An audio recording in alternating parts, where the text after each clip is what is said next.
Baseball is dead. Rest in peace. It is a Wednesday episode, correct? The whole time. Yeah. Yep. First one in a Very long special time. day today. Yeah. We have a guest today. Dallas. Gary Malik of Birdman Bats, Mm-hmm. also known as just Gary. But Gary from Birdman Bats is on the show to address the torpedo craze that has absolutely exploded across Major League Baseball. Yeah, very excited about that. A lot of things that we can talk about today. Like, I wouldn't say there's huge stories. Maybe unless you're a Padres fan, that could be a huge story. There's a lot of cool like sub stories today. I think there's a lot of cool sub stories that we can be talking about today. So without further ado, the MLB season is here and Underdog Fantasy wants to make it a lot more interesting. Underdog Fantasy is the easiest place to play fantasy sports. Playing their pick'em game is as simple as selecting higher or lower on player stats, strikeouts, total bases, home runs, and so much more. Make entries of all baseball, or you can mix and match across your other favorite sports. You can win up to 100 times your money, and it's a ton of fun. I think, it would be cool if when we talk about Underdog to start a show, if we all threw a homer pick out there, as in like a home run, not like a A's pick, Dallas, a home run pick, just who's going to hit a home run tonight? Brent Rooker. Just 0 point. He hit one last night. Well, he can't hit fucking 2 in 2 days. He can hit Kyle 4 today, Tucker's Jared. hitting one every day, Dallas. 4 He sure is. Kyle Tucker. So you know what? On that note, I'm gonna go Kyle Tucker tonight. All right, you go Kyle Tucker, and I'm going Brent Rooker, and we'll see who fucking wins that one, pal. Justin Havens. Wow, just a little impromptu homer bet, huh? Yeah. Let's see. Oh, and here's a caveat. If one of those dudes does hit the homer and the other one doesn't, Jared, you owe me a jersey. You owe me a jersey. Yeah. Done. I'll go Ketel Marte. I like that. Thank you. At that bandbox. Shout out to Eugenio. Actually, Eugenio Suarez would be a good pick as well because he has 5 hits this year. They're all home runs. Hit a grand slam. So trendy though. Yeah. Everybody's talking Eugenio Suarez these days. Yeah. And rightfully so. Yes. Guy's on fire. And you can be too if you take our picks because they're great. They're brilliant. I don't know about Dallas's. No offense to Brent Rooker, but Dallas is he's got those green and gold goggles on. He doesn't see the world the way that everyone else does. It was and you said no homer pick, so I doubled down. Speaking of things that Dallas puts on his body, this dude was in a parka last night calling the game. He was bundled up like he was about to climb Mount Everest because it was like 61 degrees in Sacramento. Show the people the picture. I don't have Show the people the picture. Make sure you sign up with the promo code Jared. That's JARED to get up to $1,000 of bonus credits and a special pick on Underdog. That's Underdog Fantasy promo code Jared. Since we're on the topic, Dallas, what do you make of the offensive influx in Sacramento? Balls are flying out that bitch. Lots of hits, lots of homers, lots of runs scored. Kyle Tucker being, Seiya Suzuki off the fucking batter's eyes, dead center last night. Kyle Tucker to the lawn chairs. Brent Rooker off the solar panels. This is my favorite thing about Sacramento is when guys hit home runs. I love to say, like in Colorado, you can be like into the damn shrubs. In Anaheim, you can be like off the damn rocks. And in Sacramento, there's so many things you can hit home runs off of there. So yes, what do you make of the offense? Off of, over, we'll put it like this. And I said this on air. There were some folks who had been there. The Albuquerque Isotopes were in town just before us. Are they still the Dodger affiliate or no? Yeah, I believe so. And, the conversation was, man, I don't know. I don't know. I know it's a minor league ballpark, but we were watching BP here the other day and, the balls were getting pumped and then just sort of dying at the track. The Rockies. Okay. So balls were just dying at the track. No, you asked if it was Dodgers. Bitch. And you said yes. No, I said, maybe. No, you didn't. I said, yeah, well, are those minor leaguers taking batting practice in the minor league stadium that you saw balls dying at the track? Because I get that. But we're going to watch Big League BP. Yeah. And Big League BP might look a little different, might sound just a little different. So as far as the offense goes, look, man, like you said, Kyle Tucker, who homers in 4 straight games. Correct. The ball that Suzuki hit just it was crushed. But it just almost came back into the infield, Dallas. The loud thud off that metal batter's eye is definitely something. The ball that Langoliers hit like into the damn solar panels, like it just the things like that clubhouse wall is going to look like it contracted malaria or the chicken pox, or I don't know, but it's just going to get dotted up left and right. And by the end of this thing, it's going to look like it's a building from a third world war torn country. I've got that I've got that scoreboard in right center. That's going to start getting assaulted at some point in time soon, especially with the lefty thump that the A's have in their lineup. But I do think the offense is something that you're going to have to pay attention to, simply because you're going to get a full season of big league hitters in this park. And that's something that you just have never seen in a minor league facility. And especially this facility, because we were joking and I was joking with the manager, Mark Kotze. And I was like, yeah, Kotz, don't look at the flags. Like there could be a swirling wind that comes in off the river and comes in across from right field, across to left, and blows in and knocks the ball down. And he just turned his head and he pointed to the flags and he goes, Dallas, those flags are blowing up and out. You like what you see? And I was like, Kotz, I'm not talking about right now. I'm just saying, maybe later. But I mean, dude, it is absolutely a topic that people are going to continue to follow simply because you have just never experienced a full big league season in a small ballpark. No, it's been fun to watch. It's been fun to watch so far. I guess maybe not until they show the stands, it doesn't feel like it's being played in a minor league ballpark.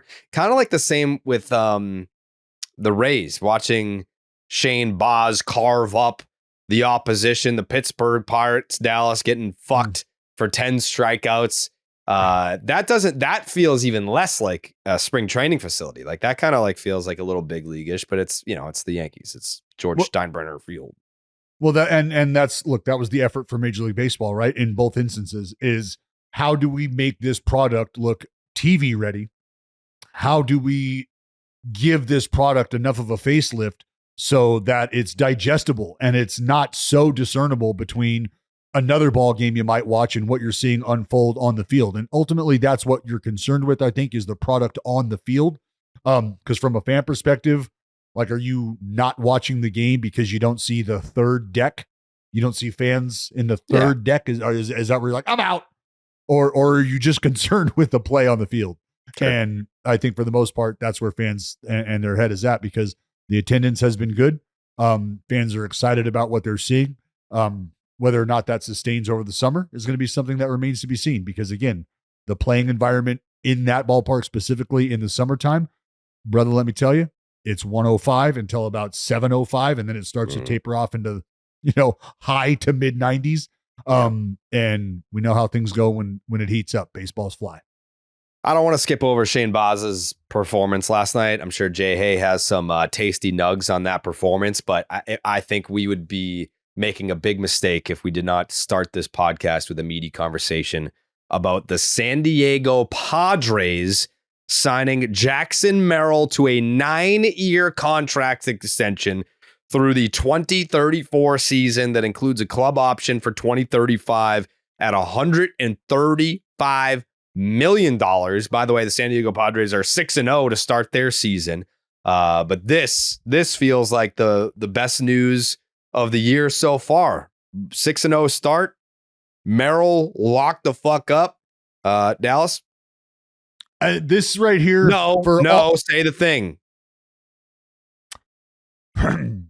Breaded up chicken titties. Thank you. Jackson Merrill.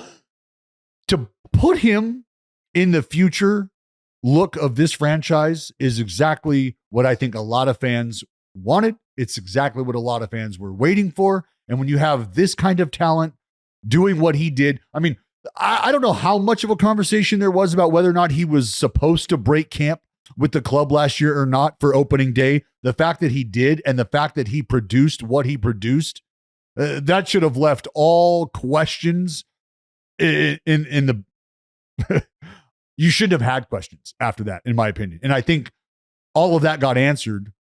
And this is something that they needed to do, especially on the heels of unfortunately losing Mr. Seidler and there being some question marks about what direction is this franchise going. There's been a lot of turbulence. I mean, we heard guys talk about not wanting to go there. There was a fellow by the name of Jurickson Profar who had some issues with what things were looking like in that front office. And now what the Padres have done is steadied the ship of sorts by locking up Jackson Merrill and just adding another key piece to their core, however aging it may be. This is important. This is important for the franchise. It's important for this group. If they have any sort of window, Jackson Merrill's clearly going to be a part of it. And now they've made sure they've guaranteed that to the tune of 9 years. How much? 135 mil? 135 with an option. Jay, hey, not to put you on the spot here, but I know I am confident in your research abilities. But how many 21-year-olds had in their I guess you can put a qualifier for rookie, but I don't even know if you can search just rookies. But I'm sure most 21-year-olds are rookies. How many 21-year-olds started their career with a 4.4 wins above replacement? I would like to see that list because, I mean, you burst onto the scene and you hit almost 300. You slug 500 in the big leagues, an OPS plus of 128.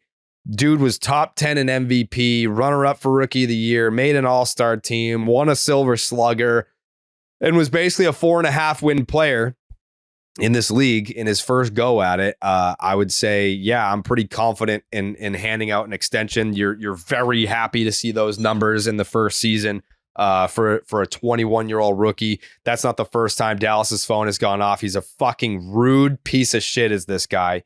But Jay, hey, what does that list look like if you could be so kind to research?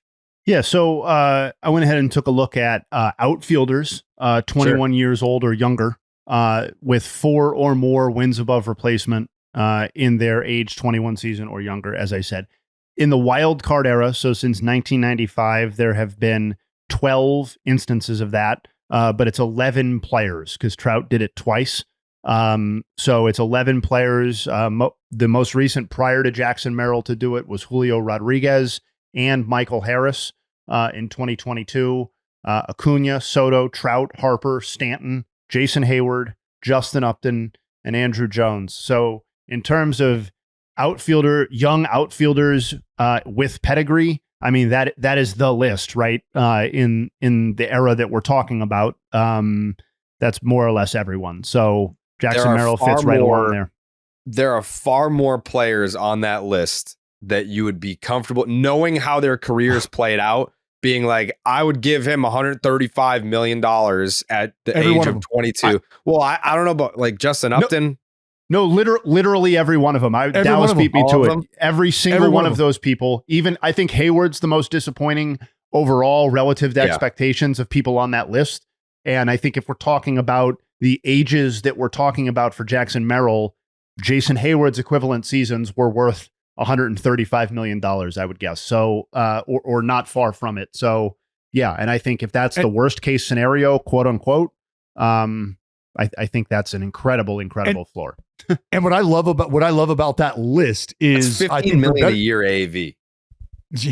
That's a fucking steal.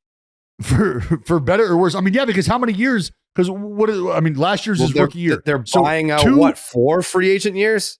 Well, yeah, because think about it. You're taking care of the next 2 are pre-ARB years, right? And then you've got 3 ARB years, and then you've got 4 free agent years. Right. Yes. Those free agent years, I mean, if he continues to go this way, 25 will pop easy. Yeah, I mean, we're forecasting like what the economics of baseball will look like 5-6 years from now. I mean, that's easy 30 mil a year, no? Oh, easy. That's why I said that's why I put it at 25, because that's if he has a marginal sort of start to this run, and that is comparing that list of players. And that's why I was saying that list of players that we're talking about, think about what each one of those dudes meant to the lineups that they were a part of, the lineups that they are currently a part of, right? I mean, the weight of the world is on Julio Rodriguez's shoulders in that lineup, because it's him, Cal Raleigh, and then some other guys that actually take bats up there with them to the plate. And from there, it's like, Julio, gonna need you again. And he's like, buddy, I can only hit like so many times in a game. Yeah. But each and every one of those dudes was athletic, had a well-rounded game, from defense to their power production to what they were doing on the base path to an extent. Each and every one of those guys is a very toolsy player. Jackson Merrill is right in that group, man. This is going to be, it's huge for San Diego for all the reasons we've already outlined. But yes, man, this is beautiful. At his peak, his prime years, do you believe Jackson Merrill is a 6 to 7 win player? Do you think he's better? Do you think he falls below that? Or is that kind of like where you see him falling? I think he could be, I think he could absolutely be in that range from what we saw last year, 4.5 to 7. I think there's going to be years where he could absolutely go on a nice run, and we might be knocking on the door of a 9 to maybe even a 10 win type of season. If he gets hot, I mean, 24 pumps as a 21-year-old. Like, I cannot support that.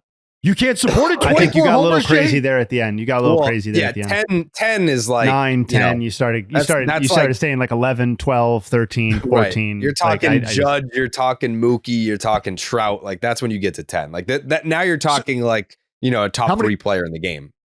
So what would you guys need to see from him, I guess, over these next 2 seasons? What would you need to see from him for you to go, well, okay, well, maybe. If his first season is his absolute floor, you've already gotten a steal on this contract. If that's his floor, is his debut season. This to me is like one of the easiest yeses for a team that we've seen in an extension in a long time, which doesn't necessarily mean that it's a bad deal for Jackson Merrill. Like, he made like $700,000 last year and was going to make $800,000 this year. So he'll getting be fine. $135 million guaranteed, like, tip of the cap to him, obviously. But I think, like, for all the reasons what you guys said, the floor that's been established, and it's not like he was some schmuck. He was, a high pedigree prospect coming up through their system. There's reason to think that maybe this isn't the bottom. And to Dallas's question specifically, what would you need to see to be more confident projecting something beyond, I'm comfortable with 5 to 6 wins. I don't think that's crazy at all to project beyond that. I need to see the on-base percentage be higher than 326, which is what it was last year. And again, rookie season. So, like, as a rookie, a 326 on-base percentage with that level of pop and his defense was awesome. Like, not taking anything away. But the next step if your biggest criticism is he needs to walk more, we're doing pretty good. For sure. But, like, I could do the search right now once I stop talking, but, like, I would guess that the number of instances of a guy putting up a 9+ win season with an on-base percentage below 350 are, I don't think it's happened. Probably sparse. Extremely sparse. So I think we're talking about a guy who can get MVP votes. Yeah, well, and that's why I said yes, he did. And that's why I said growing into that. Like, there's, like, put it like this. Let me ask you, did you have Bobby Witt Jr. posting a 9-win season just I don't know. Yeah, different player. 2 years ago? 2 years ago. No, I think it's I'll let Jared. I don't know about 2 years ago. I mean, what was the year that we interviewed him? 23? So that would have been 2 years ago?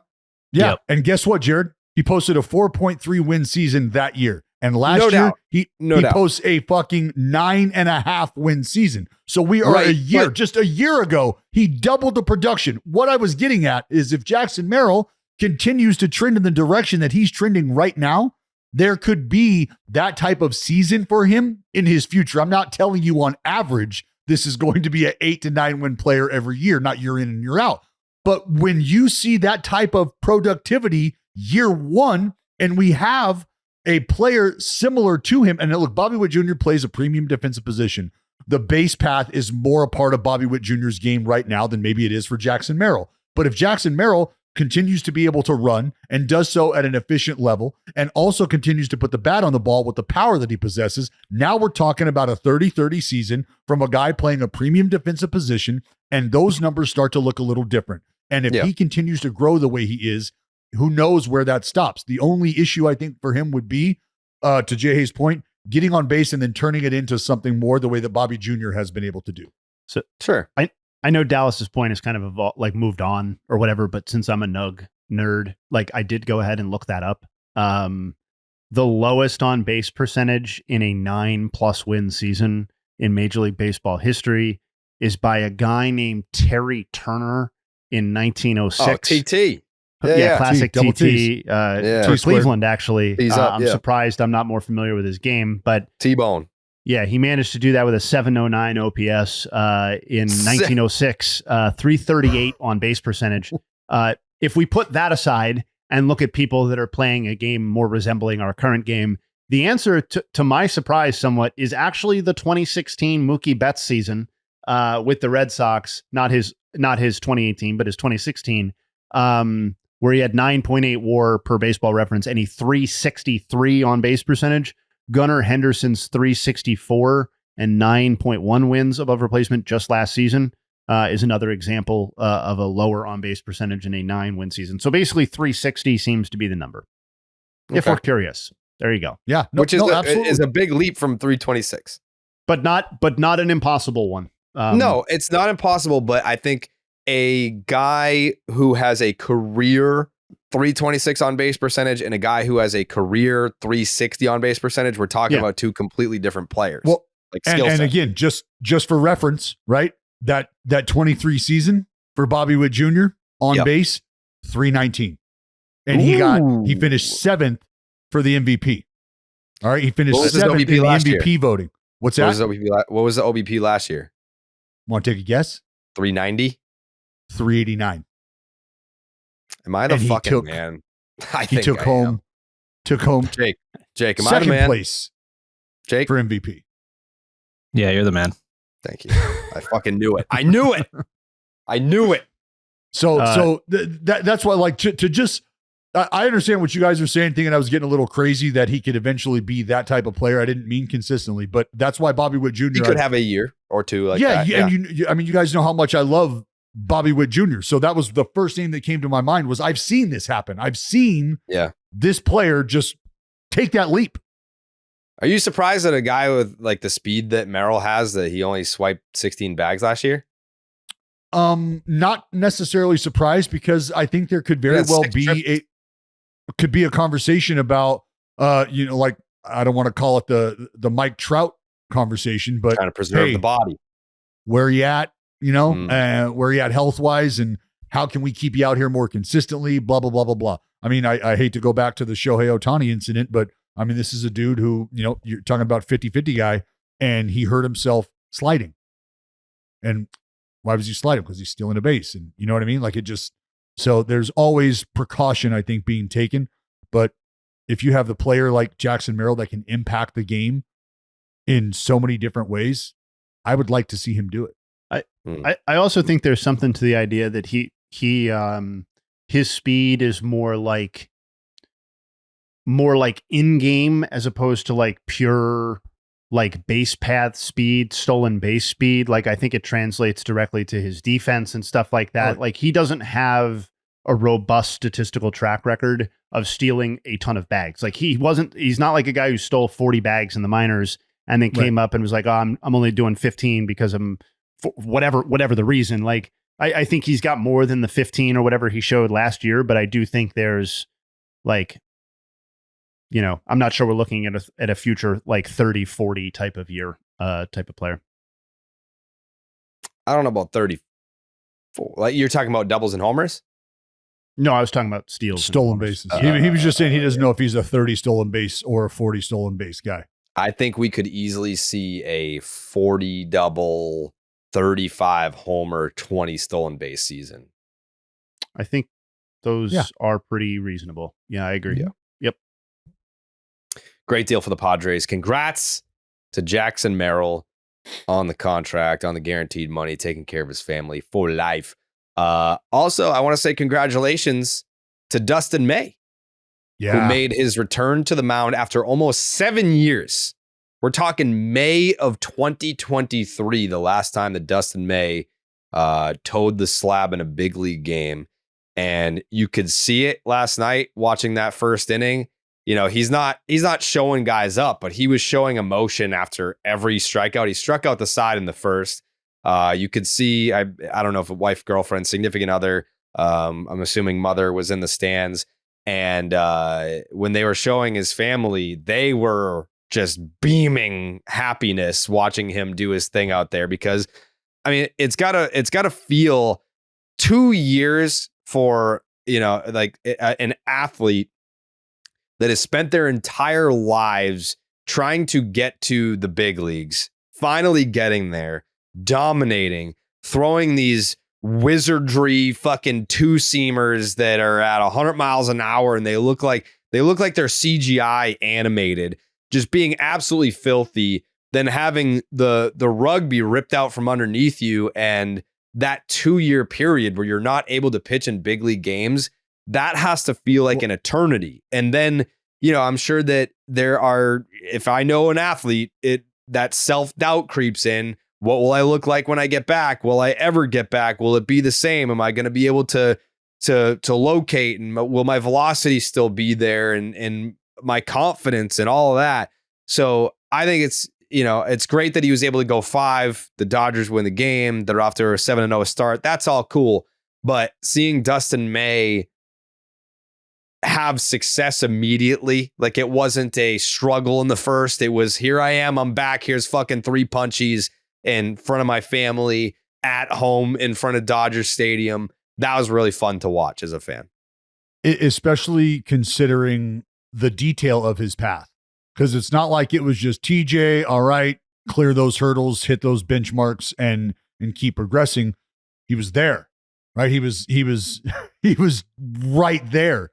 And then a freak accident, a freak occurrence where he ends up having to have esophageal surgery on his esophagus to repair a tear from a very, very dangerous choking incident.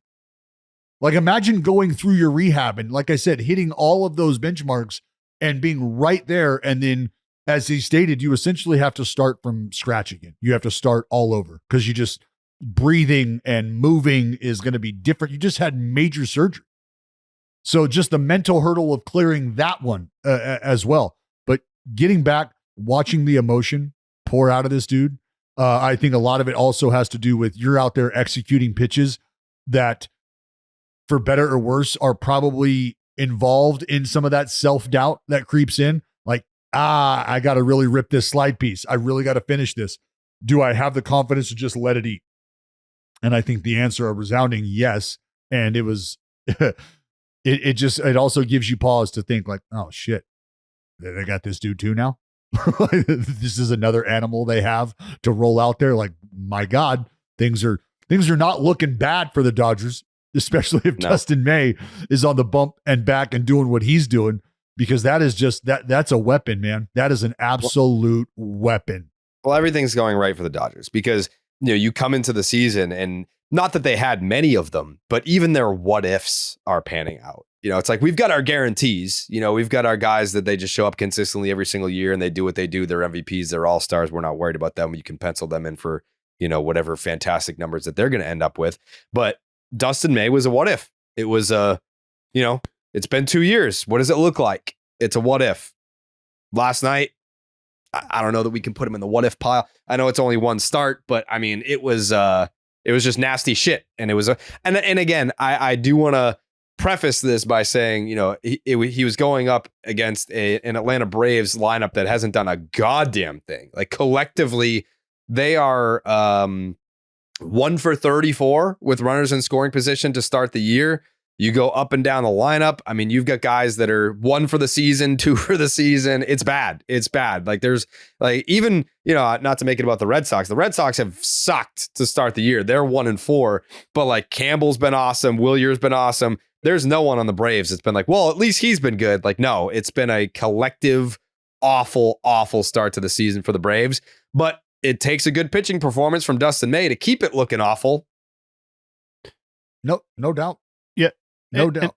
And I know you like just kind of took a little credit away from the Braves. I was going to give a little credit to the Dodgers. Like, I know nobody wants to hear us say that, but it's not like they got off to this incredible start via a soft schedule. Like they had to go to Japan and they played the Cubs in Japan, who everybody on this podcast was on board with them being a postseason contender. The Tigers, same deal. They swept the Tigers and they had to face Skubal. It's not like they avoided Skubal. It's not like they avoided Chris Sale with the Braves. So while their offense stinks, they were facing the reigning NL Cy Young winner. They got Imanaga and Steele with the Cubs. So like they have faced a really impressive overall slate of starting pitchers and teams in general. And they're 7-0. They're the first division, first reigning champions to start 7-0 since the 33 New York Yankees. So we're talking literally Babe Ruth and Lou Gehrig. So like, yeah, I know everybody kind of said, oh, the season's over because of the Dodgers starting, because of the Dodgers off season, but them starting 7-0 is kind of a funny joke. Are they peaking too soon though, Jay? Hey, that's what people are they're asking. going to run out of gas. Too much winning too early. They should have banked some of these wins for later in the season. Yeah, did they shoot their nut too soon is what people are asking. I saw Stephen A. Smith was asking that question. But the 7-0 start for the Dodgers, it was a great battle.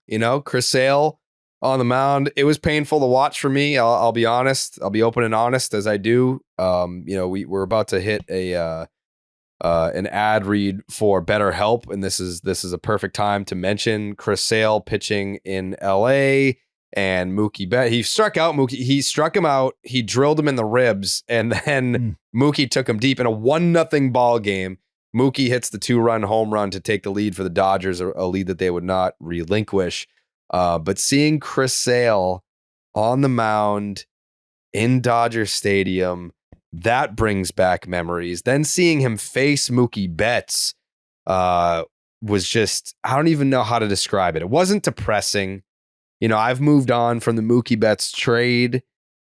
He's more of a Dodger to me than he was a Red Sox. I can say that right now. But seeing them compete against each other in Dodger Stadium, I was like, man, it didn't have to be like this. It shouldn't have been like this, but it is. But it is. But you wouldn't be able to afford Rafi Devers. You wouldn't be able to afford the future cost of your core right now, And that's what you have to think about. You say goodbye to a couple generational talents in hopes of, maybe being able to afford new generational talents who are growing on trees these days. So absolutely. I played turf. That's used to. Maybe winter ball for sure. Let's talk numbers. Traditional in-person therapy can cost anywhere from $100 to $250 per session, which adds up fast. But with BetterHelp Online Therapy, you can save on average up to 50% per session. With BetterHelp, you pay a flat fee for weekly sessions, saving you big on cost and time. Therapy should, by the way, for reference, I did used to pay out of pocket $225 per session. Therapy should feel accessible, not like a luxury. With online therapy, you can get quality care at a price that makes sense and that can help you with anything from anxiety to everyday stress. Your mental health is worth it, and now it's within reach. Like I said, I was paying $225 out of pocket every session once a week. It's a lot of money. It does add up. But BetterHelp, they're going to help you in more than just the mental health department. They're going to help you in the financial department. With over 30,000 therapists, BetterHelp is the world's largest online therapy platform, having served over 5 million people globally. It's convenient too. You can join a session with the click of a button, helping you fit therapy into your busy life. Plus, you can switch therapists at any time. I have done that. I'm on my third therapist of all time. Your well-being is worth it. Visit betterhelp.com/baseball, and that will get you 10% off your first month. That's BetterHelp, HELP.com/baseball. And people be like, oh, does therapy work? Yeah. I used to be a mental disaster, and now I only have mental breakdowns over my dog pissing and shitting all over the fucking floor. That's the only time I ever lose it now. You know, used to be even the smallest inconvenience could set me off the rails. Now my mind is a steel trap. I'm good to go. Sounds like outside of having to mop up with my bare hands stinky piss all over. Why the would floor you, now. bro? You should use a towel at least. Yeah, Trying no, to I mop use it up with your bare hand. That's a bad approach, dude. I took out the trash this morning, and it's like 3 trash bags were just paper towels. Like, this dog pisses like you would not believe. It's crazy. Before we move on from the Braves, though, speaking of stinky piss and shit, you guys worried about the Braves? Yeah. Yes. Yeah, you Yes. are. Ronaldo Lopez is undergoing arthroscopic shoulder surgery, and we do not know when he will return. That's a problem. The offense, that's a problem. The fact that they haven't won a game yet to start the year, that's a problem. Jergy, Jerks and Profar getting suspended for PEDs, that's a problem. By the way, Jergy did the old, and usually what I do when guys get popped, I will research the PED to be like, you know, is this like anabolic steroids? Because when guys, you know, I'm not going to name any names, but there's one guy in particular that really pissed me off when he tested positive. He just went the whole like Bible quote route, being like, I don't know how this got into my body, but John 3:16 and blah, blah, blah. I'm like, shut the fuck up, dude. Like, spare me. I think there are for sure certain performance enhancing drugs where it's like not even a performance enhancing drug. Like, I'm pretty sure like if you were to take some sort of like creatine would get you popped under the MLB rules. Yeah, too much caffeine. There are absolutely things that you can take that will get you popped that it's like, man, that was an actual mistake. But then it's like, man, I don't know how fucking D-ball got into my chicken nuggets. It's like, bitch, what? So with this, I'm Googling it right now. It's chorionic gonadotropin. Pecorino. You know what it is. Yeah. Yep. Hold it's a on, hormone produced by the placenta during pregnancy. So this dude was just chugging placenta. That's not something that just accidentally gets into your chicken Caesar salad. You know? I say, yeah, I took pictures of the placenta at childbirth. I'm sure you did. You're a fucking weirdo, but you're also not trying to play a 162 big league season. Well, my point was, at no point did I think about like, you know what, let's throw this in the freezer so I could just chew on some Senta when I need a little boost. Like, that wasn't something. I mean, it was definitely proposed by the nurses, not for me to chew on, but they're like, yeah, you know, you dry this stuff up, put it in pills form, blah, blah, blah. Later, probably out on that. I don't need to. You can get injections of this hormone, and it treats different conditions based.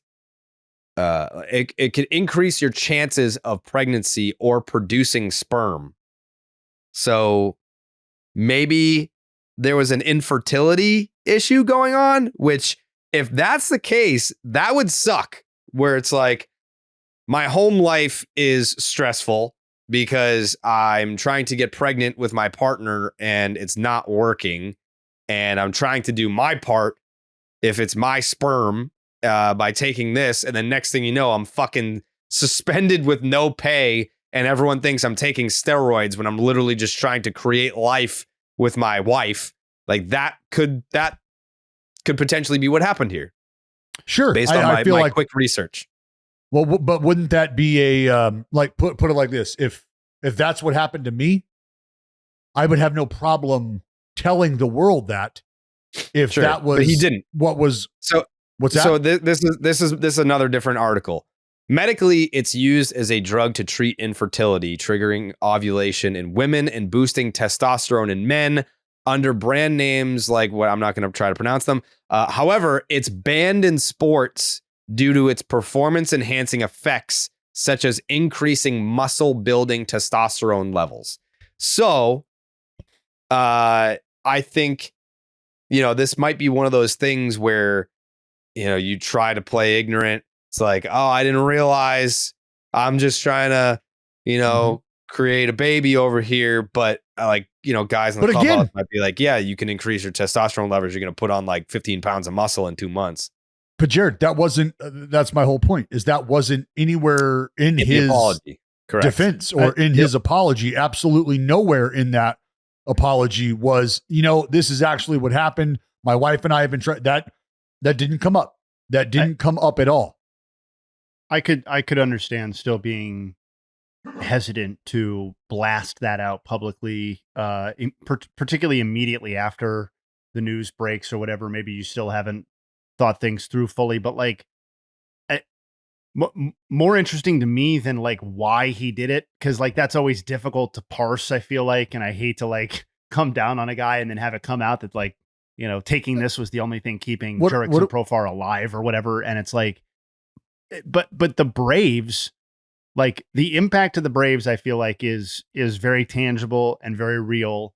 And coupled with the Ronaldo Lopez injury and coupled with the injuries that were already ongoing, Sean Murphy's already out. Obviously Acuna and Strider are working their way back, but still not part of the team.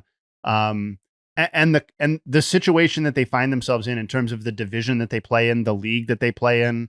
You have Brian De La Cruz, Kelnick, Stuart Fairchild playing significant roles for what was 2 years ago, the arguably statistically the greatest offense that we had ever seen in our lives. It's just Drake Baldwin is obviously completely unproven. I just feel like I looked at it quickly. Are you worried? I would say yes, on a certain level. They've gone from 64% to win the division per Fangraphs entering the season to 35% right now. And they've gone from 93% to make the playoffs to 72%. So if the question is, do I think the Braves are postseason trouble? No. But are they in trouble for their hopes of winning the division and Absolutely. Competing at the highest levels of the NL? Yeah, 0-6 does start to put that in jeopardy. For sure. You can't start. Yeah. I mean, you're starting the season 2 series behind is what it feels like, especially if other teams are winning baseball games and you are struggling. You are struggling to win yours. I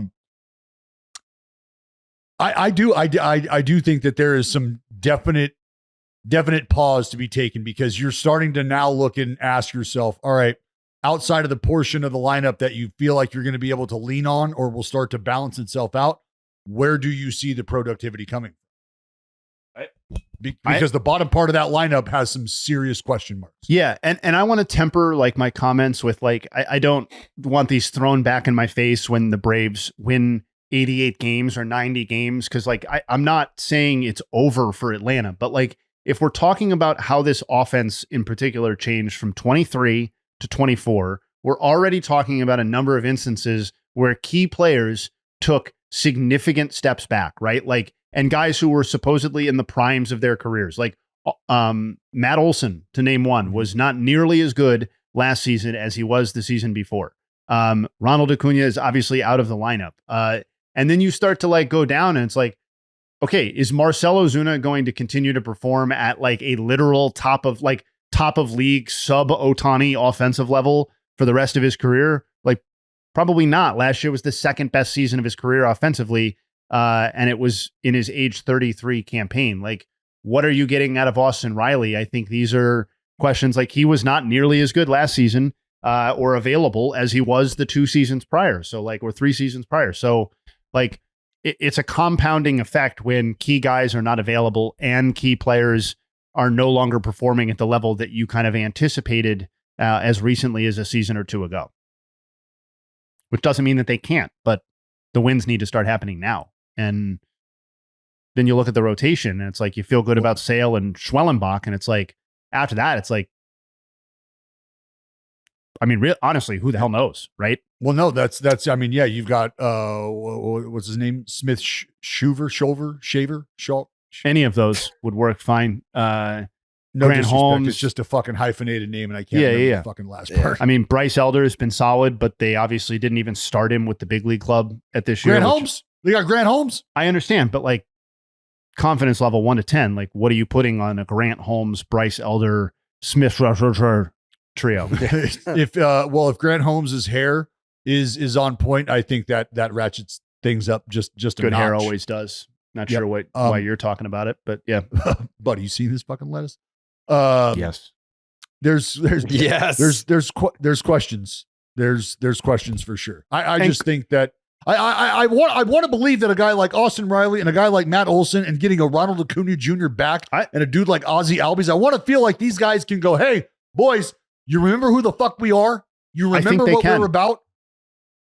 Like that's what I'm hoping for. Because you know who ain't walking through that door anytime soon is fucking Travis d'Arnaud. I think they can, but losing 30% off of your division odds, a week into the season is about as bad as it can get. When two of those guys who you expected to be significant contributors are really not coming back. Like, I mean, Profar will be back. He can't participate in the postseason. Lopez may or may not be a participant in the 25 season. We'll see. It's shoulder stuff, right? Like DB, Yeah. I don't have to tell you. Yeah. That's why that shit will turn you into a podcaster real quick. In a fucking heartbeat, dog. In a heartbeat. By the way, Spencer Strider punched out 6 in his rehab start. I think he only threw like 60 pitches. So I mean that's a pretty good pace right there. So help could be on the way. Anyways, I want to get to this conversation with Gary from Birdman because it's all the rage these days. The torpedo bats, and finally, we have some more information, some questions that you guys have asked, some questions that obviously we had to ask. So without further ado, here's our conversation with Gary. Welcome back. This is a very, very special episode simply because the baseball world is abuzz. There's a buzzword going on that has quite literally struck the side of every MLB ship, maybe even every MLB pitcher's ship out there. That remains to be seen. The torpedo bat is upon us. And instead of us running our mouth, talking about some things that you may think we know or don't know about, I figured, you know what? The horse's mouth, best place to get the info. And we have an incredible relationship. My dear friends over at Birdman Bats, we are joined by my man, Gary. Gary, you are the tip of the spear. You and your brother out in San Francisco, Birdman Bat Company. If you haven't heard about him, learn about him, get him in your life. You were just sort of telling us offline how things have been. Tell me, Gary, how has the torpedo bat affected your life so far? Starting in spring training, every camp I'd go to, people are like, have you seen those bats the Yankees are using? That's funny. Everyone said the Yankees. No one brought up anyone else. And without seeing it, I didn't know. And then people were calling them bowling pins, torpedoes. And then it slowly escalated until Saturday when my phone just absolutely ignited and still hasn't stopped. I think I needed a fire extinguisher for it a few times. It just keeps ringing. Every player I've ever talked to, every coach, every person, every fan, everyone. And it's funny how everyone wants it to be illegal. That's the one thing that really sticks out in my mind is like, everyone's like, this has to be illegal. They're going to ban it, right? I'm like, no, it's not even a new thing.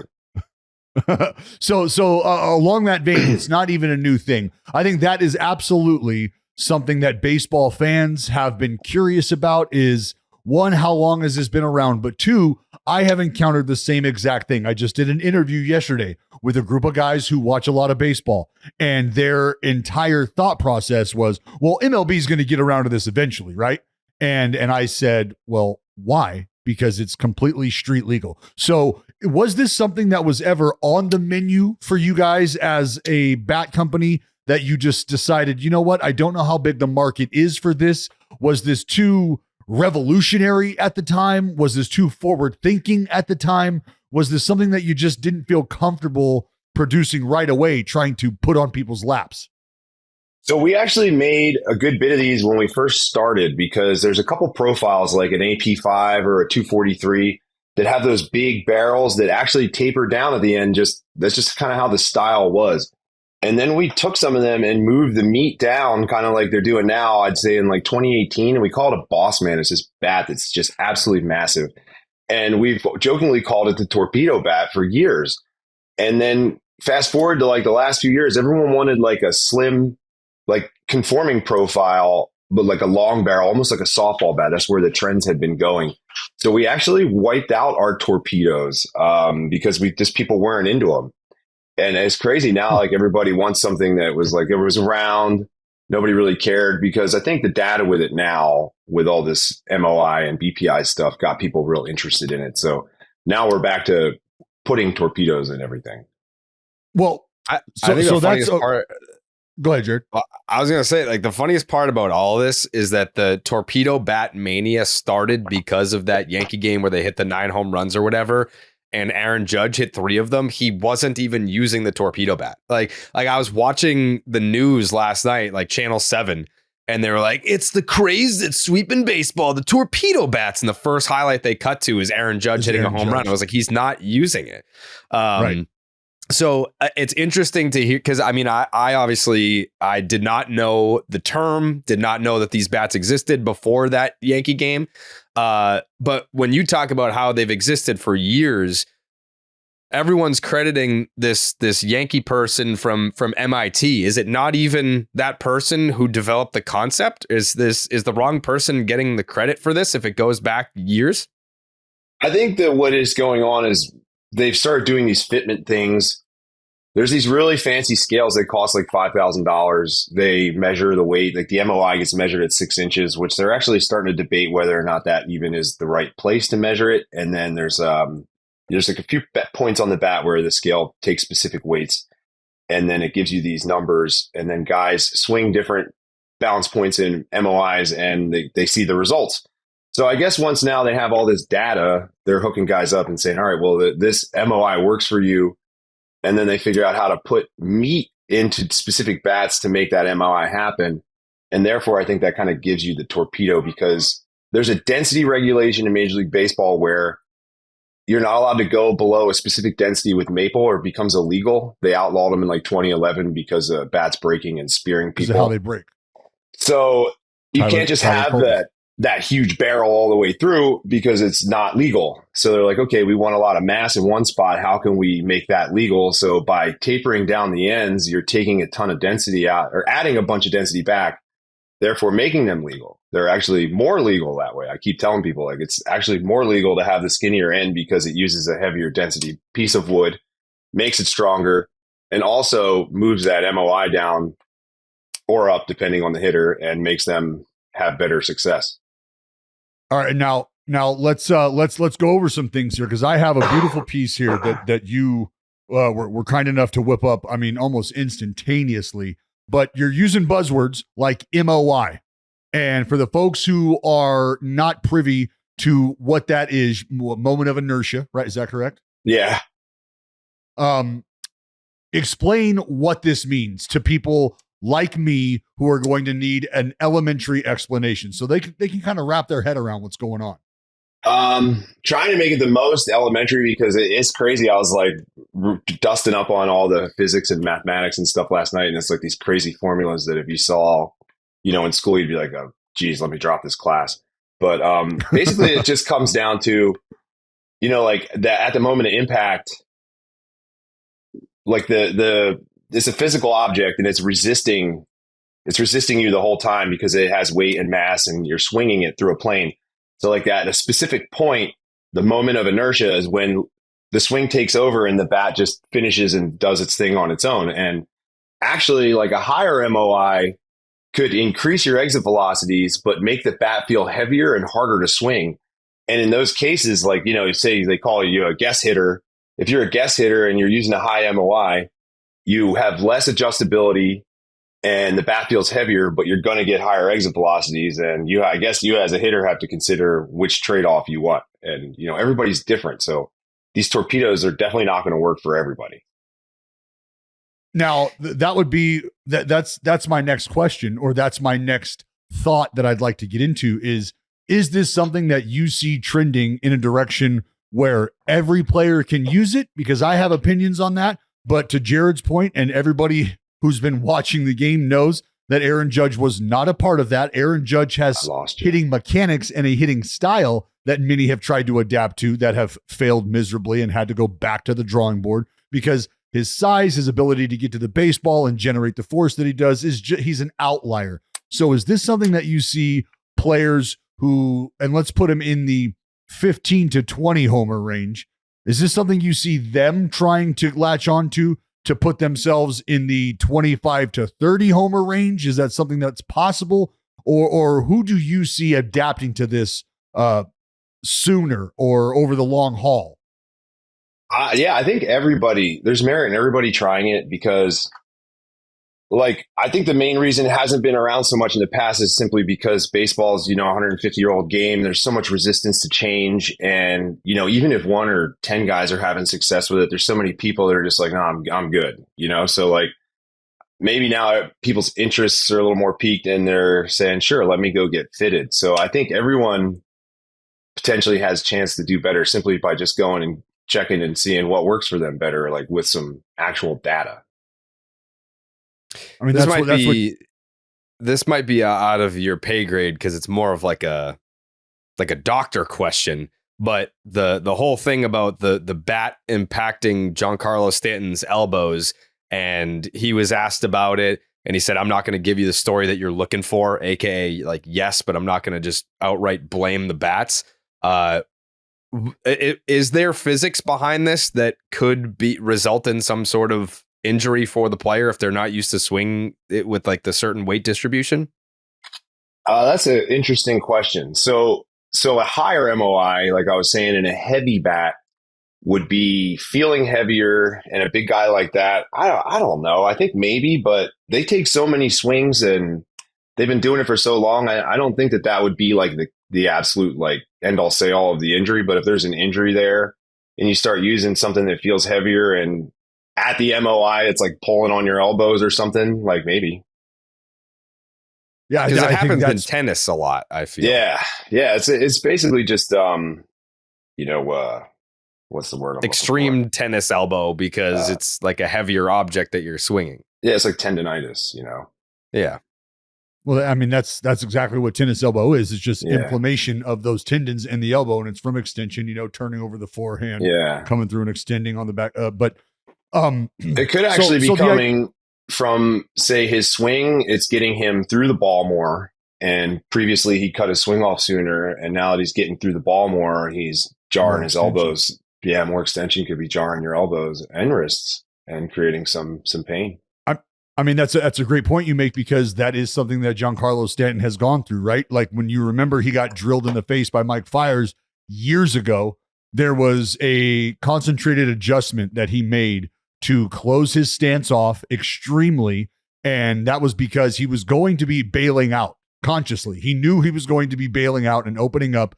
And it was a matter of trying to maximize the time that his barrel stayed in the zone. So he cocked himself, closed off, and would pull off. And to your point, maybe not get as extended as possible. And now maybe because the MOI is what it is, or was what it was at the time, that is absolutely something that I think could very well have led to that, or assisted or impacted in that injury. I'm not saying that that's what it happened or why it happened, but I think it's definitely something to think about. I think coupled with a swing adjustment. Yeah, definitely.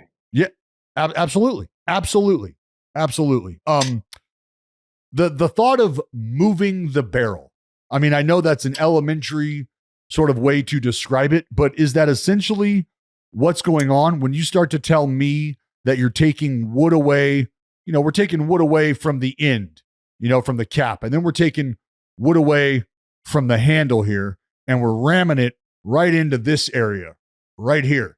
But if I don't make contact as much here, and let's say I make contact a little farther down here, wouldn't we be taking the wood from this end over here and this end over here and moving the barrel? Isn't that what we'd be doing?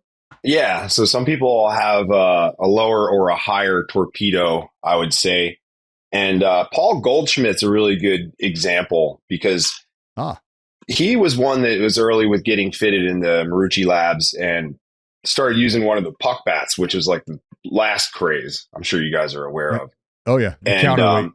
so that is BPI. Like BPI and MOI are a little different because BPI is like your balance point, and like if you have a low balance point, it's just gonna feel light in your hands, but that's not necessarily gonna like make your moment of impact better and all that stuff. But like so the puck moves mass under the hands. So it takes it off the barrel, moves it under your hands where somewhere is like kind of wasted, especially when there's density limitations. So instead of taking all that mass, lumping it under your hands, if you lump it under and or around the logo, you're putting it into hitting area instead of wasting that mass under your hands, and you're kind of achieving the same thing. So he went from a puck bat to a torpedo bat. I assume he's getting similar results, but he has a lot more mass and hitting surface, which that's why people are like, oh, that's cheating, but it's actually brilliant. No, that makes all the sense in the world. That's why I do believe that this is one of the first evolutions that has an opportunity. And I will never say even the playing field, because pitchers, we will always be ahead. We will just simply always be ahead based on our 100%. stuff and blah, blah, blah, blah, blah. I can get into that. But this feels like this is the frontier for players to really start to dive in to the technological aspect of the evaluation of themselves, the swing, and how consistently they put the bat on a ball and where, and now start to actually gear their game tools for how they swing. This is the first time that a baseball player has really been able to go and get fitted for clubs to this extent. Is that a fair assessment? Yeah. It's, because when they started, they're fitting guys, but they didn't really know what they were fitting for, So like as more data gets developed, more stuff comes out, they're going to start to know more and more, and then it's going to be better and better. And I think at least for this season, the Torpedoes are definitely going to be here to stay. Everyone's going to tinker with them. Guys are going to have results with them, and they're going to just be everywhere. Gary, who do you, if you've even thought about it, or if you've just kind of, because you've been racking your brain, you said, look, man, every 10 minutes I put my phone down and I pick it up, and there's 30 new calls and requests or questions about the Torpedoes and things like that. Is there a certain player profile that you have maybe already thought about that this kind of adjustment could really help this guy? Because it's not like Aaron Judge, as we will continue to point out, needs that kind of help or needs that kind of adjustment. He's doing just fine. I don't know that Shohei Ohtani is going to be walking up to the dish with a torpedo bat anytime soon. But with all that being said, is there a certain type of player that could potentially benefit from this more so than another? I think any struggling player, any hitter looking for anything, because you guys know how baseball is. It's so feel oriented. So even if you think it's helping you and it isn't necessarily helping you, it might help you. So guys that are rolling, like they don't necessarily want to tinker with anything because it might take them out of what's going well. And sure, it's a weird thought because you hit 60 home runs last year. What if you hit 75 this year with a torpedo? But if you're not willing to try it, you won't know. But probably at the beginning, right now is not the time. You should tinker with that in the off season. Yeah, I'd have a hard time walking up to Judge right now and going, "That's cool and all, but how about this? Would you try this?" Yeah. Yeah, always wait. Go ahead. I was gonna say we always wait for like the first month of season to go by, and then look for guys that are struggling and be like, "Hey, you want to try a new bat?" You never go up to a guy that's rolling and be like, "You want to try something new?" Like, no, obviously, you right, don't. Right. Yeah, baseball players and fans, but baseball players are huge creatures of habit, and they fall into trends. The whole sport is about trends. You mentioned the puck bat. Do you think the torpedo bat is here to stay, or is this a trend where some sort of new bat will be developed 2-3 years from now, and then people will the torpedo bat will just be a thing of the past, and we're like, hey, remember the torpedo bat? I think to some extent it'll stick around because it's just a way, especially with the fitment growing. I know more and more companies are getting their hands on those scales. I actually got a hold of the manufacturer and ordered one a couple months ago. And so I think bat makers should definitely have them. So because all these, like the Mariners, some big league teams have really leaned into it and they're fitting Dodgers. They're fitting all their players, and they'll contact me and be like, "Hey, what do you have in a BPI, 77?" So a lot of bat makers are going to be like, I don't even know what the heck that is. So they're not even going to be able to work with them. So, Yeah. and then instead of using a puck and, like I said, wasting mass under the hands, if you can move that mass into the hitting surface and make an oddly shaped bat, I think that you're going to see more and more and more of that. I don't know that it's going to go away. Now, let me ask you about this, and maybe this is, more of a baseball pitcher conversation type question, but from a pitcher's perspective, when I hear you tell me that you are taking this bat and you're taking wood away from the end, which means the ball probably gets hit there a decent amount if you're evaluating this, and then you're taking wood away from the handle, which the ball gets hit close to that place too, a decent amount. For me, it sounds almost egotistical for a hitter to go, oh, well, I know where my barrel is. Let me just move it and I'll continue to put the bat on that consistently and I'll have no problem because I always just put the barrel on the bat. Well, that can't be true. It's not true. I think data would support that that's not true. So from a pitcher perspective, if you're going to weaken the end of the bat and you're going to weaken the handle, I'm all in. I'm all in because now it tells me that there are probably certain areas that I can attack where if you are either A, not comfortable getting to, or in the past have been proven to have difficulty getting to, what about that tells me that I need to now change how I'm attacking you? I would continue to attack you the same way because the first thing that would have to happen would be a swing change on how you get to the baseball. Now, is that something that you have thought about or something that you see like could potentially be problematic? Take us through like the testing and how these things break and what you can expect. So Major League Baseball, every year we have these meetings and they show all these contact points and show like the percentage of breakage depending on where you hit the ball, and the handle and the end are where bats break when you hit them. So they're always going to break in those spots. So like, I honestly think with there being less mass at the top that it might actually lead to less breakage because there's less meat up there. So you'll catch more like foul balls and like less like dead hits on the end that are going to just kill it. So it might actually help. Well, we will see, Gary. We will see. Just off the top of your head, how many torpedoes will you have stuck on the lathe between now and the end of April, do you think? Just a rough estimate. I would say hundreds easily. Geez, there's already been so many this past few days. And an interesting thing I was thinking of is like that torpedo bat and that MOI, like, nowadays with pitchers being so different, I feel like some guys are even getting wise to saying, okay, like this one's going to work for this hitter. But then if you got, like if you're a righty and you got a soft throwing lefty, you're going to use something a little different because like your approaches are different and your swings against these guys are going to be different. So some guys are rolling with like multiple different kinds of things in their bags, depending on what they're up against that day. Oh, great. So you're crafting an arsenal of torpedoes for Major League hitters, Gary. Yeah. I don't know if you and I are going to be friends much longer, pal. I appreciate your service. Well, you're not pitching anymore. Fair enough. You got to make your money, brother. And you have been doing an outstanding job of that. Gary, I can't thank you enough for coming on, man. I know that you are super busy, as you have let us know. You've got torpedoes to man, my friend.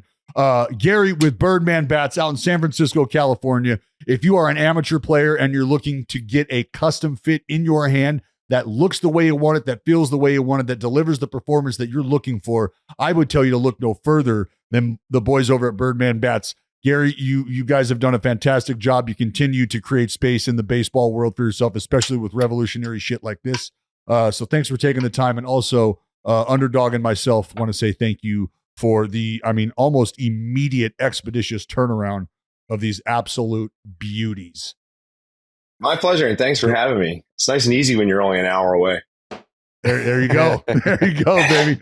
All right, that's Gary with Birdman Bats. Thanks, Gary. Thanks, guys. Appreciate you. Yeah, my pleasure. Thanks for having me. All right, big thanks to Gary for making the time to come on Baseball is Dead. And Dallas has made the time to get his head right, to get his hair right. Because that thing was a disaster for a long time. Close your eyes and imagine what you'll look like 6 months from now. How's your hair look? The same? Now picture how your hair would look if you started using hymns. If you're picturing the same you as before, but with much thicker and fuller hair, you would be correct. because Hims provides you with convenient access to a range of hair loss treatments that work, all from the comfort of your couch. Hims makes treating hair loss simple with doctor-trusted options and clinically proven ingredients like finasteride and minoxidil that can regrow hair in as little as 3 to 6 months. Choose from personalized chewable oral spray and serum treatments to find what works that's best for you. The process is simple and it's 100% online, so there are no uncomfortable doctor visits. Answer a few questions and a medical provider will determine if treatment is right for you. If prescribed, your treatment is sent directly to you for free. No insurance is needed, and one low price covers everything from treatments to ongoing care. Hims has hundreds of thousands of trusted subscribers, and they can help you get your confidence back with visibly thicker and fuller hair. Start your free online visit today at hims.com/BID. That's HIMS.com/BID for your personalized hair loss treatment options. hims.com/BID. I will say, because no one else is obviously going to fucking say it, my reading has improved so much.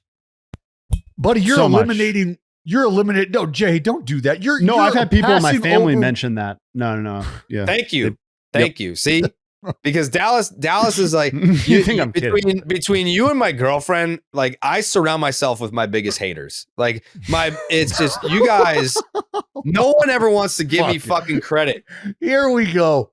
Yeah. We fucking D-Train will be like, Jake, am I the man? Jake, am I the man?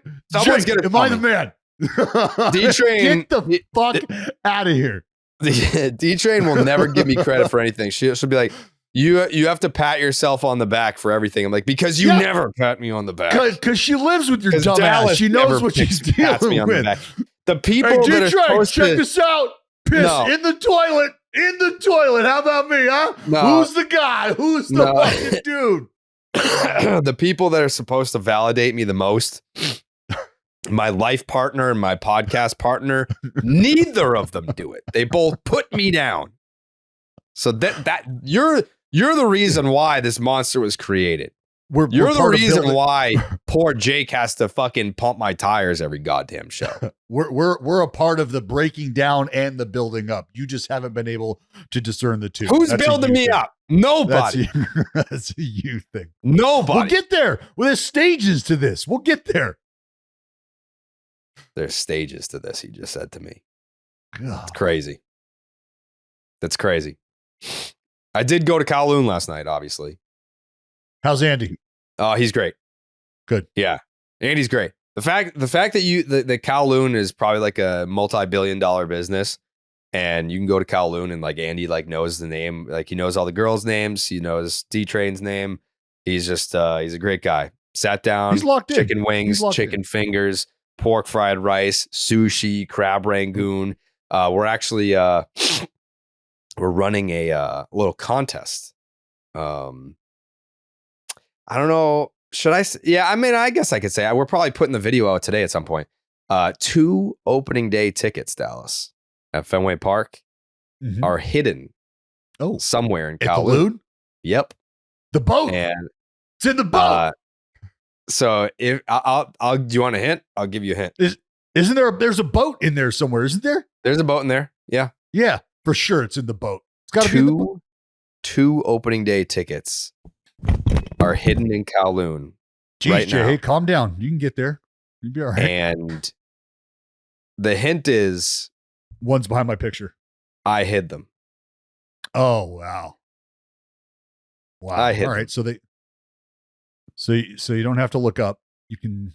All right. Wow. So it's probably under something. Wow. Where Hmm. could these tickets be? Where could they be? Where could they be? If Where's you the know corner me- that you Put it this way. If you know me and you know the Kowloon, you know where these tickets are before you even step foot in there. are they in that little I'm not going to give you a safe hint. That's space? the hint. That's the hint. Are they in that safe space that you hid when the stabbing went down, where you shrieked and ran into the back of the house? Ah! I think that guy died. Who? It wasn't a stabbing. It was he fell on his necklace or something. People thought it was a stabbing. It wasn't. Oh, I thought I You thought talking that about the whole brawl? story. Yeah, I wasn't talking about someone dying. I thought something Oh, yeah, happened that where was- there was a fight. there was a fight, and then 2 days later, they were like, "Oh, there was a stabbing in the parking lot," and like this dude had like a knife necklace, and he like fell, and he impaled himself. I guess I don't know. Yeah, I did not know any of that. Jesus Christ. Yeah, I'm not making fun. I thought it was a fucking fight that happened, and you were like, "Yeah, there was a fight going out there." No, there was a fight. Okay, the night well, that's what I was talking Thanksgiving 2 years ago. 2 years ago now. At this point, not this past Thanksgiving Eve, the one before that, there was a massive brawl. Some girl's titty popped out. It was crazy. Someone got bottled, blood, and everybody Some lived, people, right? like, you can tell, like, Dallas is the type of guy that's going to wear a parka in 60-degree weather to call a fancy baseball game. Show You the wouldn't picture. last a day at the Loon. You wouldn't last a day at the Loon. A day. Anyways, opening day tickets. There's my parka. There's my parka. Yeah, okay, yeah. He took it off for the picture. Shout out to Jenny Kavnar, who assisted in this farce. Listen to you guys every night. Listen to you guys every night. That's my. You guys are my David Allen Boucher. You guys are my bedtime magic. Oh. There's only a select audience that'll get that reference, but I don't care. It was a great reference. It's a great reference. But anyways, yeah, 2 tickets to opening day at Fenway Park are hidden somewhere in the Kowloon, and that's the hint. Where would I hide them? Where would Jared hide these tickets? Good luck. Good luck to you guys. Next up on the docket, Nathan Eovaldi, Dallas. The man that you tried to slander and end his career. Complete game, shut piece. It's a Maddox, babe. Shut him down. Yeah, it was less than 100 pitches. 99. 1-0 ball game. 1-0 ball game, too. Man, that was a lot of fun to watch. Nathan Eovaldi doing the damn thing as essentially the ace of the Texas Rangers pitching staff. No disrespect to Jacob deGrom. He's obviously the most talented, but Nathan Eovaldi has by far the biggest testicles. By far. He's got incredible stuff still at the 2-time TJ, right? 2-time, yes. And that's what I always continue to go back to, or I always continue to think of, is just the hurdles that those guys have to clear and and the level of comfort you have to get to. We're talking about it with Dustin May, and he's just sort of on the other side of that. But for him to have gone through that and pitched the way he has after that with the level of consistency that he has, that's what impresses me about Eovaldi.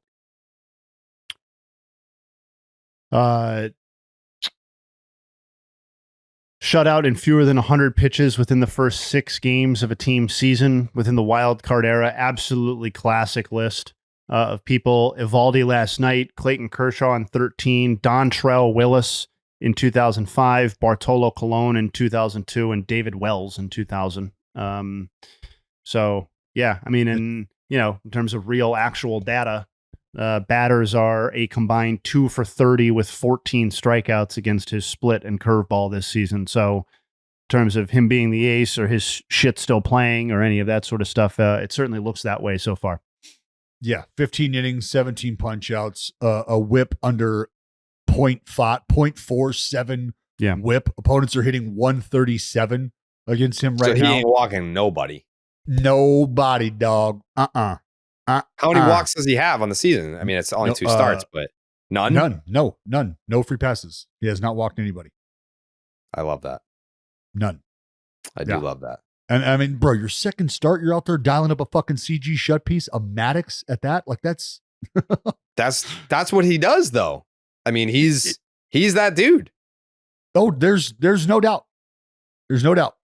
I mean, there's no doubt.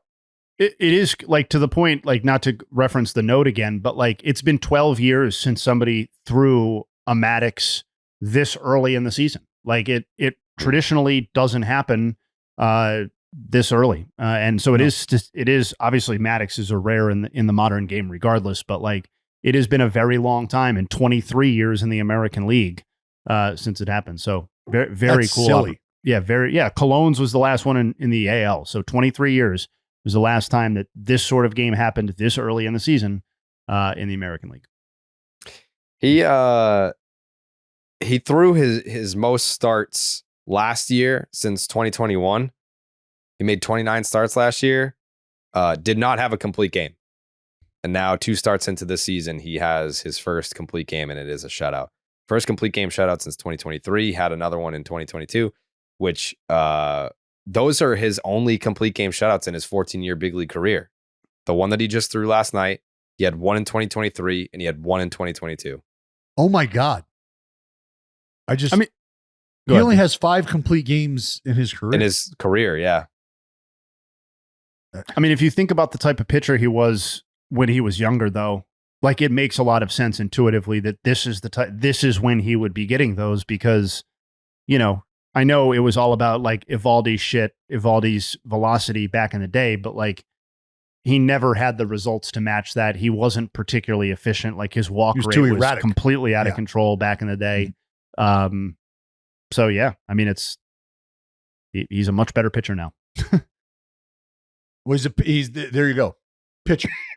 And this is like, does this happen over the course of a 14-year career? Absolutely, because you learn what works, you learn what doesn't, you learn how to navigate outings where you don't have your best shit. And if you're somebody who's been a stuff guy for the majority of your career, the learning curve for that could be a little different than it is for other guys who are just experiencing a couple ticks drop in their velocity. And I mean, you know, Eovaldi's been a 100-mile-an-hour guy. He's still blowing mid to upper 9s at times. So there's nothing that tells you that the stuff has diminished so much that he's had to become a completely different pitcher. That's not the case. He has just done a really good job over the course of his career of learning how to be more efficient with his stuff, learning and I think understanding, but not only can I compete in the zone with my stuff, I can wipe people out in the zone with my stuff. And there's a point in time in your career where you just say, all right, I'm going to throw the ball over and around the plate a little more, and we're going to see what we got. And the results have been very, very clear and very obvious. Yeah. Justin Havens, talk dirty to me about the Rays pitching staff, including Shane Baz's 10 strikeout performance last night. Could you do that for me? Sure can.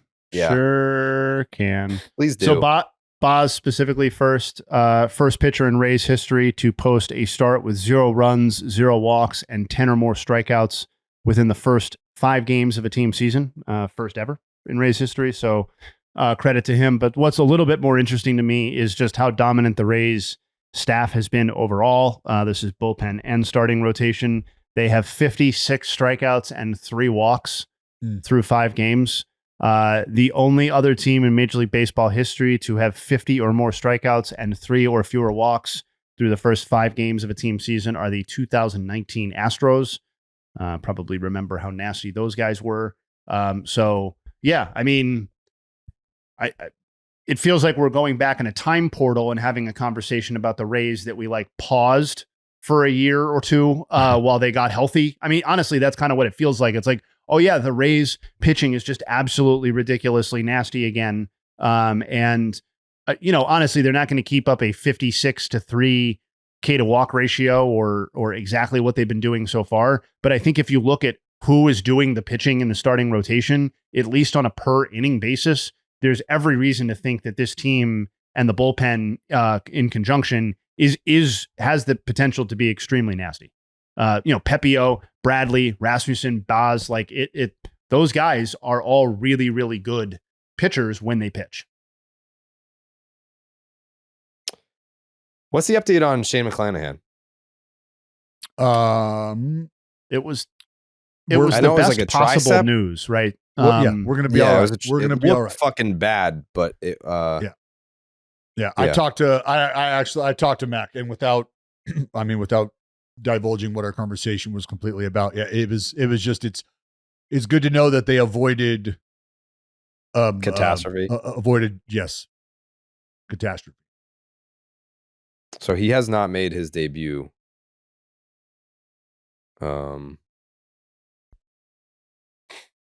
No, and fuck, you get Mac back? Yeah. Well, if you do want to see this Rays pitching staff in a brand new ballpark, well, ballpark's not new, but it's new to them. You got to download the Game Time app. Game Time makes getting tickets even faster and easier. The prices on Game Time actually go down the closer that it gets the first pitch. We can confirm that actually because we use the Game Time app in St. Louis to get opening day tickets. And we went to the game in the 4th inning. So we got a really good deal thanks to Game Time. With killer last-minute deals, all-in prices, views from your seat, and their lowest price guarantee, Game Time takes the guesswork out of buying MLB tickets. Again, a lot of home openers still yet to happen, so download the Game Time app if you want to get in on that action. You can save up to 60% off buying last-minute tickets for sports, concerts, comedy, theater, and more. Game Time Picks makes last-minute tickets buying experience even easier by quickly highlighting the best deals in the stadium.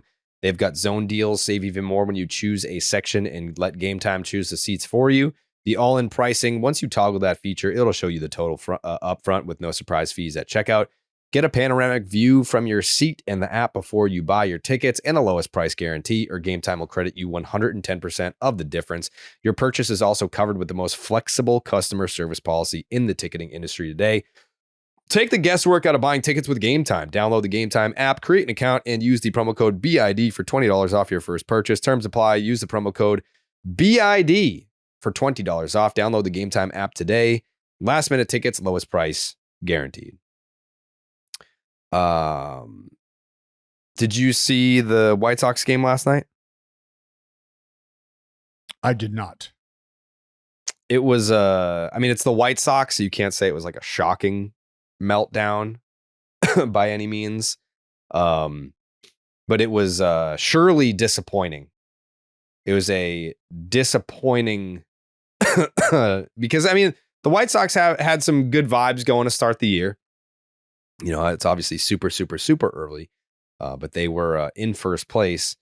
But then you have a local kid, Shane Smith, 24 years old, went out there last night and pitches into the 6th inning, only gives up a couple earnies. Obviously, the 4 walks wasn't great, but he's from the town over from me. He's from Danvers, Mass. So I was tuning in. He's got a lead, and the Chicago White Sox staff as a whole has gotten off to a great start. What is it like? They've got like a fucking sub-1, or they had a sub-1 coming into last night's game. Yeah. But then the Twins. Well, they happened to respond with a 5-run 6th and a 3-run 9th, and that was it. The box score did not really tell the whole story of what a once competitive game that was, but I did want to give a shout out to the hometown kid, Shane Smith, for his performance last night before the game completely fell apart in favor of the Minnesota Twins. Who badly needed that win, by the way. Yeah, they did. Well, didn't they have, didn't Byron and Correa leave the game? Or did I no? Was I wrong? I don't think so. I didn't see what that. Did I see? No? Okay. No. Well, I'm not telling you you're wrong. I'm just saying. No, I'm telling him that he's wrong. Okay. I must have read my alert wrong. You probably just had like a dream where you just assumed that like Byron Buxton and Carlos Correa. Well, no, I like, because I have Byron Buxton on my fantasy team, and I thought I saw that alert pop up, but I was clearly it's probably one they have like automated, and it like accidentally got sent out. Yeah. Anything else you guys want to hit on? Oh, Garrett Crochet, $170 million extension. Yeah. I mean, exactly. That's exactly what I wanted to talk about. It's about motherfucking time, right? Mm-hmm. Shout out Craig. Mm-hmm. That's where you got to start. That is where you start with Craig Breslow. Having a feel. He got his guy in Bregman, had a feel. Had a really good idea of how that was going to go. Come on, Breggy. Come on, dog. Just come on. You know who is right kind of down on this extension? Who? And I was surprised by it. Who? Sweet Lou? No, D-Ro. Really? No, Lou was fucking covered in lube after this one. What is he They down weren't on? saying lube. They were saying lube. Yeah. What is D-Ro down on? D-Ro, it was an interesting comment. He said, implying, because it's MLB Network and it's league owned. He's like, sometimes we have to speak of these contracts in a very approving way, even if we might not necessarily feel that way. It was the subject of, they were talking about Merrill's extension which, I think we can all agree is a great one.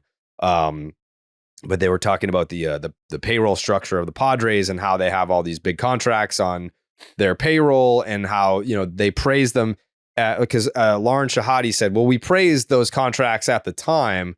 Now they don't look so great, like the Bogarts deal.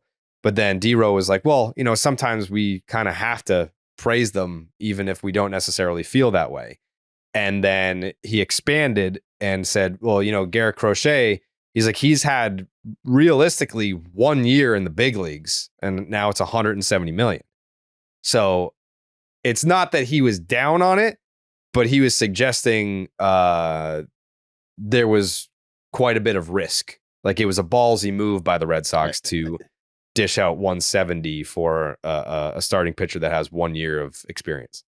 Well, and that's a fair assessment, especially with some of the physical history as well, right? I think that's more than fair. But I think this was always going to be the path. This is what Garrett Crochet was seeking. This is what he was going to fetch. More than likely, should he continue to perform and hit the market like that, like that's just what it was going to be. Saying that giving a pitcher $170 million is risky is like, it's not saying anything. Like we know that. But the reality is that the Boston Red Sox, like the Dodgers and the Yankees and a couple of other clubs, like should be operating with that level of risk attached to signing high profile pitchers. Does signing Max Fried for $200 million as a free agent when he's significantly older than Garrett Crochet come risk free? No, of course not. Everybody agreed they overpaid, but or they assumed too much risk or whatever. But when you're operating as these big market teams, that's risk that is acceptable. Because to me, if you have a problem with this deal, I think you just kind of have a problem with giving pitchers money. And I'm not saying specifically that Mark DeRosa hates pitchers, but I think philosophically, if you're not down for giving a top of line pitcher who I get it, it's one season, but this is the give and take of pitcher contracts too, because if it was the exact opposite case where he had 6 or 7 years of a track record built up, not specifically DeRosa, but people would be saying, well, he's bound to break down. Sure. Yeah, he's got a lot of wear and tear on that arm, and it's risky to give him that money too. So at some point you just don't like giving pitchers money, and that's okay, but that's not how these teams should be operating at this level of the sport, is my opinion. Right. Like if you look at it this way, to what Jay Hay was just saying, if a dude is going out there for 5-6 years pitching 200 innings, you'd be like, oh, let's give this guy all the fucking money. And they're like, well, he's got a lot of miles on that arm. That's the risk. And then it's like, well, Garrett Crochet, he's only pitched 1 year in the big leagues. They gave him all that money. It's like, well, it's only 1 year in the big leagues. There's always some, and I'm not trying to pick, I love D-Row. And I think that his point is completely valid. Yeah. It's more so just the idea that however you shake this out, either it's too many innings, why did you pay him? Or it's not enough innings, why did you pay him? There's always going to be some reason to nitpick a pitcher signing big money. And hasn't the compensation in our game reflected that? Yeah. And the whole idea of how players were paid, right? For a very long time and still continue to get paid. You go through your 7 years of control at the big league level, hit free agency, and you are being paid for what? They're projecting what you're going to do based on what? What you've just done. That's what you're getting paid for, what you just did. So in this instance, it's not about paying him for what he's done. They have decided to pay him based on the projection.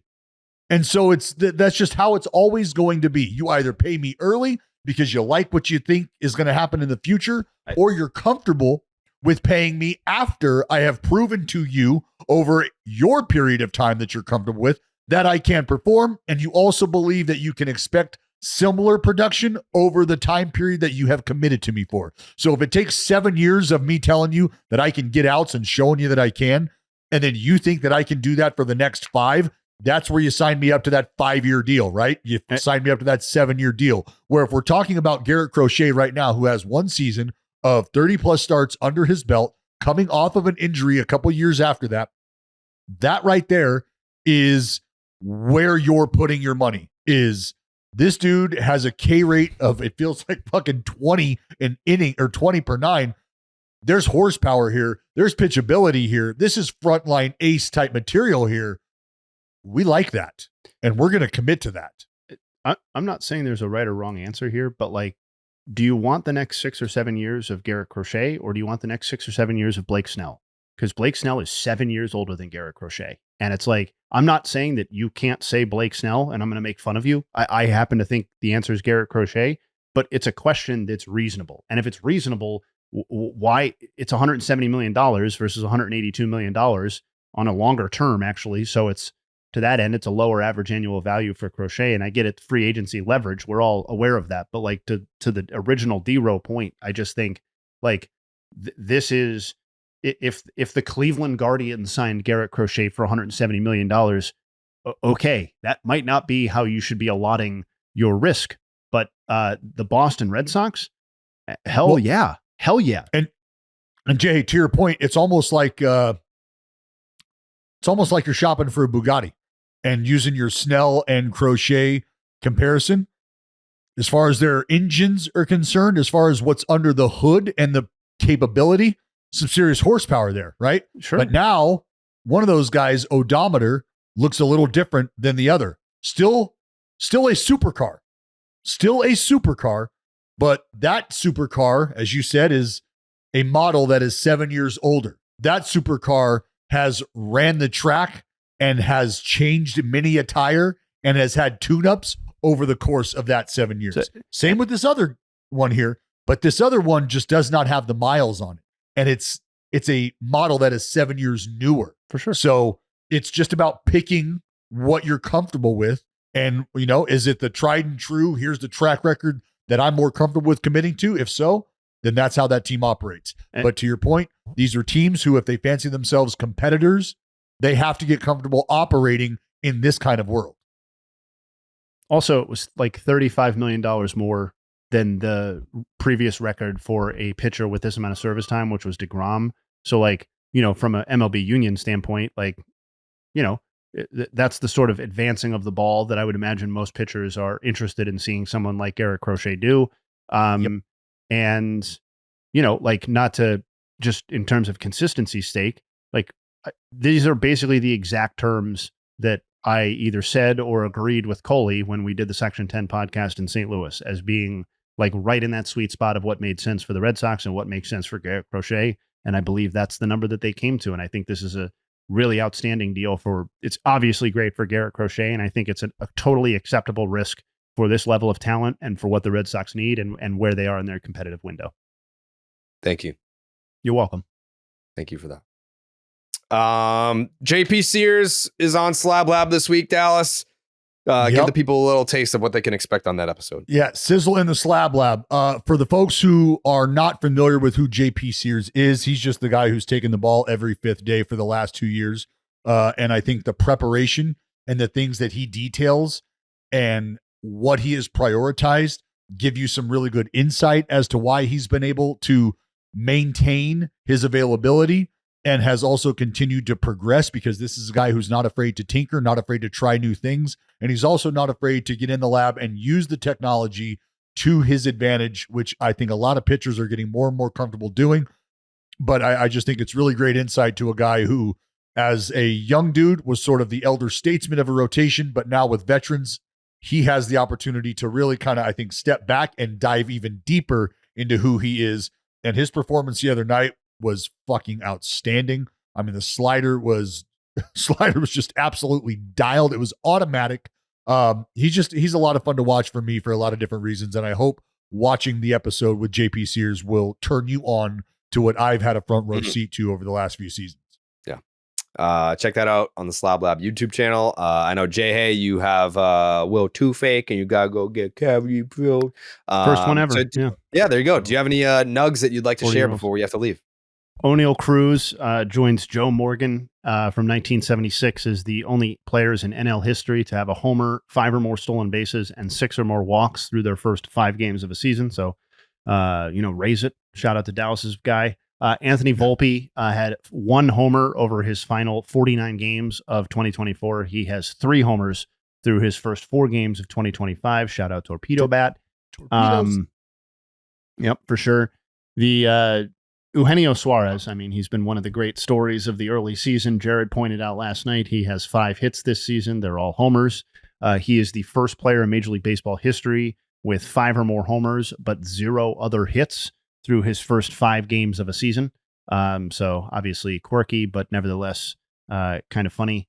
A fan last night asked for a Jake Mangum stat for the Rays, so I churned this one up, and I was actually quite pleased with it. He is the first player since Shohei Ohtani last season, and the first AL player since Ian Kinsler in 2009 with at least 7 hits, 4 RBI, and 3 stolen bases over any 2-game span within the same season. He's the first to do all of that with 0 strikeouts since Jimmy Rollins in 2008, and he's the first to do so with 0 strikeouts and 0 walks since Larry Walker in mid-July of 1997. So if you didn't know you were witnessing history on the offensive side for the Rays, you were. And those are the Nugs. There you go. All right. We will be back tomorrow to round out the week of Baseball is Dead. Hope you join us. Hope you enjoyed the show today. And we'll see you then. We gone.